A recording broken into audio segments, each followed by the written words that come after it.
दोस्तों, मौनी अमावस्या पर महाकुंभ का महास्नान भी है और साथ में ही मौनी अमावस्या का बहुत अधिक महत्व होता है।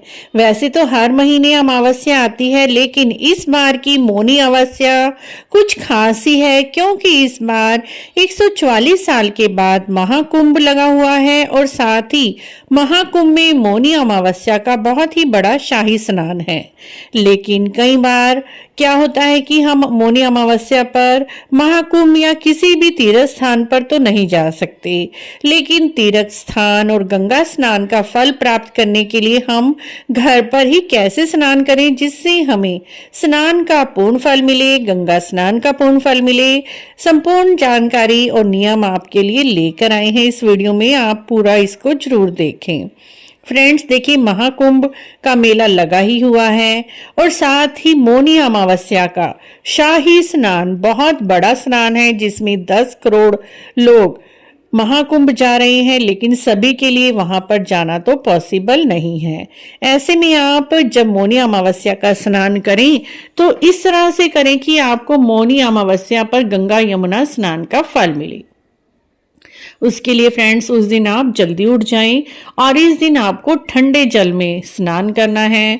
ठंडे जल में थोड़ा सा गंगा जल मिला लीजिए या किसी भी पवित्र नदी का जल यदि आपके पास है, या फिर आस पड़ोस में कोई प्रयागराज जी गए हैं और वहां से जल लेकर आए हैं तो उनसे आप थोड़ा सा जल मांग कर ले आएं और अपने नहाने के पानी में उस जल को मिला लें।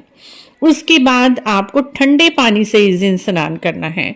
मौनी अमावस्या पर गर्म पानी से स्नान ना करें, ठंडे पानी में ही गंगा जल मिलाना है, गर्म पानी में आपको गंगा जल नहीं मिलाना है। उसके बाद जब तक आप स्नान करें मौन रहकर ही करें और मन में आपने मानसिक रूप से मन में हर हर गंगे का जाप करते रहना है और इस तरह से स्नान करके आप स्वच्छ वस्त्र पहने। इस दिन दान का भी विशेष महत्व है। स्नान करने के बाद आप इस दिन दान अवश्य ही करें। सीधा निकाल दीजिए आटा, गुड़, वस्त्र, दक्षिणा, घी, दूध इस दिन अवश्य ही दान करें। चावल का दान मौनी अमावस्या पर नहीं किया जाता और किसी भी अनाज का आप दान कर सकते हैं। उसके बाद फ्रेंड्स, इस दिन नहाने के बाद आग नहीं सेकी जाती, तो आग आप हाथ वगैरह जो चूल्हे पे कई लोग सेक लेते हैं तो इस तरह से नहीं सेकने हैं।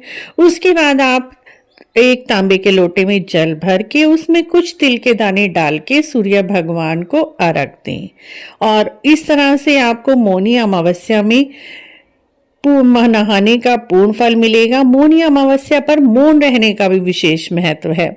जब तक आप स्नान करें, सूर्य भगवान को जल दें, किसी से बातचीत ना करें, बिल्कुल चुप रहकर ही आप इस दिन स्नान करें और सूर्य भगवान को जल दें।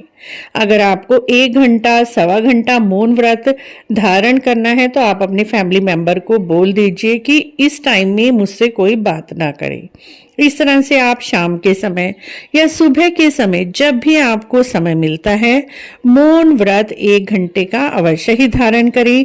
यदि आप पूरा दिन मौन रह सकते हैं तो बहुत अच्छी बात है, लेकिन पूरा दिन मौन रहना संभव नहीं है हर किसी के लिए, तो इसीलिए आप जितना भी आपको टाइम मिलता है 1 घंटा, 10 मिनट, 15 मिनट, उतनी देर भी आप मौन रहते हैं तब भी आपको मौन व्रत धारण करने का फल मिलता है। इस तरह से फ्रेंड्स, आप घर पर ही मौनी अमावस्या का शाही स्नान कर सकते हैं। मौन रहकर इस दिन स्नान करें, ठंडे जल से स्नान करें और नहाने के पानी में गंगा जल मिलाएं।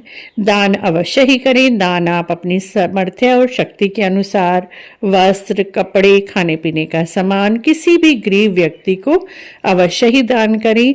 चाहे कुछ बिस्किट के पैकेट मंगा कर रख लीजिए और गरीब बच्चों को वो बांट दीजिए। इस तरह से आप मौनी अमावस्या का स्नान घर पर ही कर सकते हैं, महाकुंभ में जाए बिना ही। महाकुंभ में भीड़ को देखते हुए या फिर समय के अभाव में आप नहीं जा पा रहे हैं तो आप घर पर ही इस विधि से स्नान करते हैं तो आपको मौनी अमावस्या के स्नान का पूर्ण फल मिलता है। आशा है आपको यह छोटी सी जानकारी अच्छी लगी होगी और आपके काम आई होगी। अगर काम आई है तो हमारे चैनल को इसी तरह की और जानकारी के लिए आप जरूर सब्सक्राइब करें, लाइक करें, वीडियो को शेयर भी करें, कमेंट भी जरूर करें। हम आपके सभी प्रश्नों के उत्तर देने की पूरी कोशिश करेंगे। धन्यवाद।